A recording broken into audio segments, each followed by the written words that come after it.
My thinking is that, you guys remember, if you want to be successful, learn from the other people's mistakes. Don't learn from the successful stories. Successful stories they make, don't listen to that. There are a lot of reasons behind it. Just like, I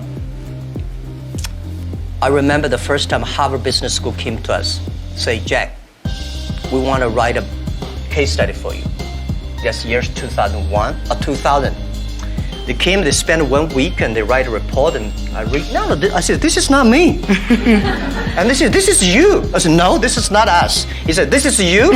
So they make up his sign and the case study go up and they start to teach in a lot of universities.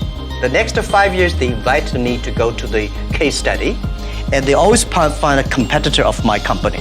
And after every case study, Alibaba will die, that company will succeed. All the students agree. And actually, every 5 years, all the competitors die, we still survive. So how can you study this kind of a successful story? Learn from the mistakes, the other people. No matter how smart you are, you will encounter these mistakes. You learn from mistakes not because you will be able to avoid mistakes. You were able to, when these mistakes come, this suffer comes, you know how to deal with it, how to face it. The book I want to write, if I can, is Alibaba 1001 Mistakes. This is the most treasurable things that in my life. In my life, it's not how much we achieved, it's how much we go through the tough days and mistakes. And this is what, if you start to think now, would be good. Last century, the bigger the better. This century, the good the better. Do the business, not because the size, it's not necessary, the big size you are, the more profit you are. You really believe that? I believe that. There's a different ethic of business. You know, we got a Fortune 500 companies, you judge because of the size. How many of them are really happy? How many of them have profit? No. Small companies, they are very profitable. They are very happy. They can spend time with the wife and the husband and kids traveling around, and that's the life. Don't try to be the best. Be the first. Be the first to change. Be the first to take the challenge. Be the first one to overcome the difficulties. Because the best person, there's only one Olympic champion. I don't think I'm lucky enough to be that. But I can always try the new things and don't give up. I believe it because you are so unique. Everybody is unique. Be yourself is always the key. People like me, I was born in a very poor family. I never got a great education. I failed all the examinations. For what reason? I don't know. But later, I realized I don't have money. I don't have technology. I don't have a lot of good backgrounds. We have a rich uncle or something. No. The only thing I competed with my people, the young people, is let's compete for 10 years later. This is what I believe 10 years later will be happening. So everything I do for that goal, I know 10 years later, this thing is going to happen. So prepare for that. Because I know if I compete with him for next month, no chance. So this is how my message, it's a challenge, but it's an opportunity. And it's the opportunity for people like us.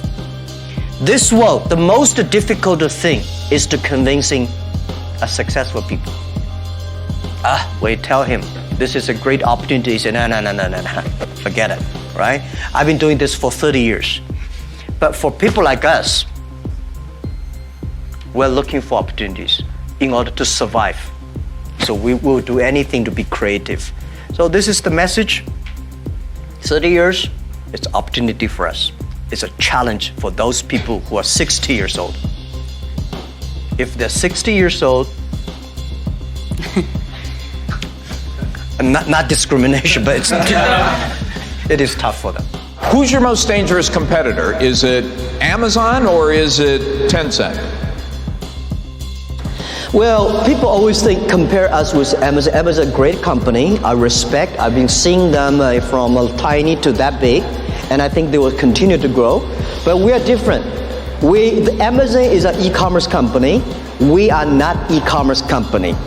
We enable other people to do e-commerce. We want to making sure everybody can be Amazon. So are you saying Tencent is the greater competitor? Tencent is, of course, they are a great company, and it's not easy to be that size within only less than 20 years, so innovative and so creative, and so different on social technology, and they're based in Shenzhen, and they're almost everywhere in China. But respect, of course we compete, but compete does not mean I have to hate them. Don't hate your competitors. Respect your competitors, learn from him.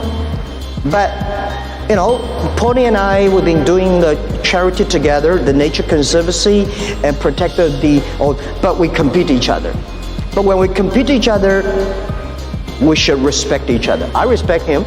I respect Tencent. This world today is full of challenges and opportunities. 2,000 years ago, full of challenges and opportunities. And I'm sure 2,000 years later, full of challenges and opportunities. There's always, it depends on how you look at it. Somebody look at this challenge as opportunity. Young people always say there's no opportunity. I complain a lot when I was young because I think Bill Gates took all the opportunities for the Microsoft, the Steve Jobs, all these guys. There's no job, there's no great big stuff left for us. But I think opportunity always lies in the challenges, always lies in the complaints.